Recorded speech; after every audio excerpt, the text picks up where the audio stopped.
आज तक तेरी हर बात हमने मानी, आज तू हमारी एक बात मान ले। छोड़ दे पीटीआई, मैं तेरे हाथ छोड़ती हूँ, जाने दे। क्या रखा है पीटीआई में? तुम नून लीग छोड़ दो भाभी, मुझे मशवरे मत दे, मैं मर के भी नहीं छोड़ूंगी।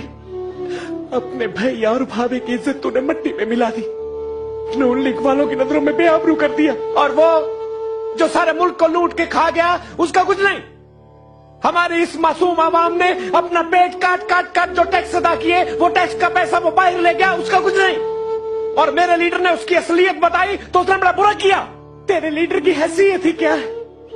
सिर्फ एक गेंद पे एक बल्ला। मियां साहब ने पुल बना दिए, सड़कें बनाई। हमारे फरिश्ते जैसे लीडर को तुमने दुनिया की नजर में चोर बना दिया। क्या इतने पुल, इतनी सड़कें कोई और बनाएगा?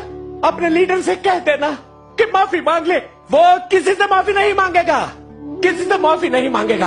हाँ, जो उसने किया अच्छा किया, वो फिर करेगा, जो दिल में आएगा करेगा। मैं देख रहा हूँ तुम लोगों की पार्टी डूब रही है। पार्टी डूब रही है? हाँ, देख लिया तूने? हाँ, देख लिया मैंने। तो जा, मेरी आंखों से दूर हो जा। जाता हूँ, हमेशा उन्हीं चोरों के साथ रहना। हाँ, मैं जाता हूँ। गोपी, खुदा के लिए अपने भैया और भाभी को गलत मत समझो, इनकी बातों का बुरा मत मानो। गोपी, ये दोनों बेहद अताई और कूड़ है। हाँ, मैंने देख लिया है कितने अताई है ये, मैंने देख लिया। भाभी, माफ करना, मैं तुम लोगों की धोखेबाज पार्टी का मतलब नहीं समझा। इतने साल नून लीग में इसलिए काट दिए कि मियां नवाज शरीफ साहब का हाथ हमारे सर पे है, हमें क्या परवाह है किसी की। लेकिन अब सारी कौम जान गई है कि हमें इनकी जरूरत नहीं है। मैं भी जान गया हूँ, मैं जाता हूँ। अच्छा, मैं जाता हूँ।